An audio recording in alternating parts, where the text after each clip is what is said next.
Olá, né? Olha só quem decidiu postar alguma coisa.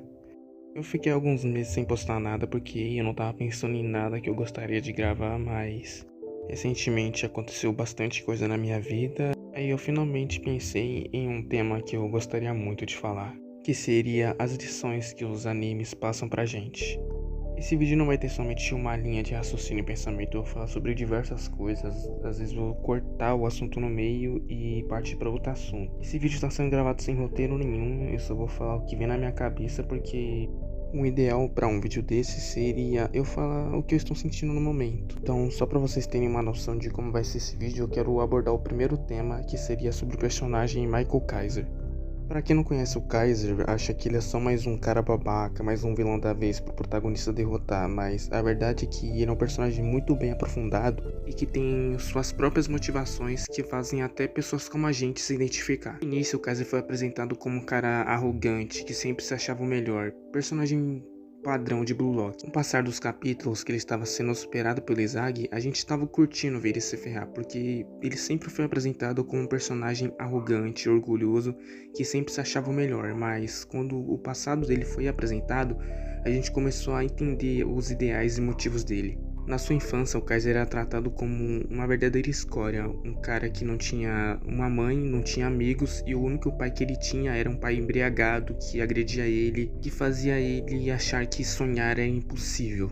Mas conforme o Kaiser foi crescendo, ele botou a si mesmo um próprio objetivo de querer sempre ser o melhor para ele nunca mais voltar a ser aquela escória que ele era antes. Aquela tipo de escória que era chutada e maltratada e era visto que nem uma bola de futebol. Após um incidente com seu pai, no qual o pai dele acabou sendo preso e o Kaiser quase também foi preso, o olheiro acabou que deu uma proposta para o Kaiser mudar de vida. Ele convidou o Kaiser para participar do time de futebol Bastra de Munique. E quando o Kaiser chegou lá, ele recebeu algo que ele nunca tinha recebido na vida dele, que era afeto, amigos. E quando ele se deu de cara com isso, ele não sabia como reagir, porque durante sua vida toda ele foi visto como algum tipo de lixo, ele não recebia nenhum tipo de afeto. Então, na visão dele, era melhor ele ser odiado, que ele já estava acostumado com esse tipo de tratamento, do que receber carinho, que era algo que ele não estava acostumado. Era melhor ele receber o ódio das pessoas do que o amor. Quando vemos o Kaiser caído no chão durante os jogos em que ele está revoltado porque ele está perdendo pro Izagi, ele mesmo diz que a pessoa que está mais frustrada com ele é ele mesmo, porque ele sempre se viu como o topo do futebol e estava perdendo para um mero coadjuvante. Então ele mesmo se cobrou, falando que ele era pior que o lixo, e ele começou a se contorcer de ódio no meio do campo. E pelo menos eu, quando comecei a ver o Kaiser dessa forma, que ele era um cara que ele mesmo se cobrava, eu comecei a pensar que existem muitas pessoas igual a ele que realmente se cobram e agem dessa forma por causa da autocobrança, de sempre buscar ser o melhor, buscar ser o topo. O personagem que me lembra muito essa personificação de cobrança é o Akashi. Diferente do Kaiser, o Akashi foi um personagem que ele sempre teve tudo na mão dele. Ele sempre teve uma ótima família, sempre teve ótima personalidade, era visto como o melhor aluno sempre. Mas com a morte da mãe dele, o pai dele começou a cobrar ele, falando que para ele ser um Senjuro mesmo, ele teria que sempre permanecer no topo. As pessoas sempre cobravam ele, falando que ele sempre tinha que ser perfeito. E o Akashi ele abdicou de tudo para buscar essa perfeição que tanto falavam para ele ser. Ele abdicou de amigos, de personalidade e até mesmo da própria família somente para permanecer em primeiro lugar. Quando o time dele estava desfalcado porque estava muito forte e o Murasakibara queria passar pelas ordens dele, ele se viu um beco sem saída, onde se ele fizesse qualquer besteira, ele poderia perder o posto dele, ele não seria aquela pessoa perfeita. Então, em um momento de desespero, ele acabou de criar uma segunda personalidade. Ele conseguiu recuperar o seu posto, mas a custo de perder amizades que ele sempre tinha. Todos em sua volta percebiam que ele estava mudando, que ele era uma caixa diferente do que ele sempre costumava ser. E quando ele estava prestes a ser derrotado, ele percebeu que o caminho que ele escolheu não era o melhor caminho a se seguir. E como ele mesmo disse, ele era o Akashi que queriam que ele fosse, mas não o Akashi que eles precisavam que ele fosse. No final de tudo, ele conseguiu recuperar tudo que ele tinha perdido, que era o seu posto, a sua personalidade original e os seus amigos que ele sempre queria ter. E em falando em amigos, eu gostaria de partir para outro tipo de raciocínio. Eu queria falar sobre o personagem Takemichi da história de Tokyo Revengers. Muitos não vão gostar do rumo que o vídeo vai tomar agora, porque o Takemichi ele é visto como um personagem bastante odiado até pelos próprios fãs da obra, que não gostam do protagonista que eles têm. Mas, querendo ou não, o Takemichi é um excelente personagem, porque quando se trata de amigos, pra mim o Takemichi é um dos melhores amigos que existe nos animes. Seu único objetivo desde o início da obra era voltar no tempo e salvar a vida da sua amada, mas conforme o tempo foi passando, ele não se contentou em salvar somente ela. Ele não parou nem um segundo até salvar todos os amigos que ele conseguiu fazer. Sofreu, ele perdeu muita gente e ele apanhou bastante, mas ele nunca desistiu de nenhum, até ele conseguir o final feliz que ele sempre desejou. Teve que tomar diversas decisões durante sua trajetória, muitas erradas e muitas certas, mas no final ele ensinou pra gente que não é a escolha certa ou errada que temos que tomar, e sim a escolha que tomamos temos que tornar ela a certa.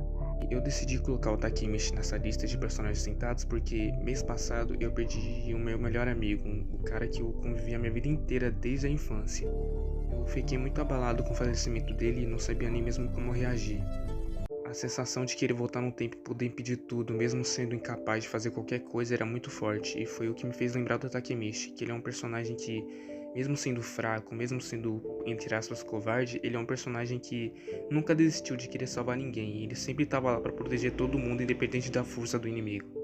E para aproveitar que estamos falando de Tokyo Revengers, eu queria falar do personagem que, pra mim, pelo menos é meu personagem favorito dos animes, que é o Izana Kurokawa. O Izana se tornou meu personagem favorito dos animes logo no começo de 2024, porque eu me identifiquei muito com o passado dele, entre aspas, né? No final de 2023 eu acabei também perdendo meu irmão, ele acabou falecendo e no mês seguinte eu acabei conhecendo o personagem do Izana. Um personagem que tomou decisões erradas, mas o que ele queria era só ter o irmão dele de volta. A única pessoa que ele tinha na vida e que ele amava se foi do dia pra noite e ele não teve nem a oportunidade de se despedir dele. Foi nesse momento e só nesse exato momento que eu consegui me identificar com o personagem e entender o que ele sentia, porque você perder uma pessoa que você ama tanto do dia pra noite é uma sensação muito horrível.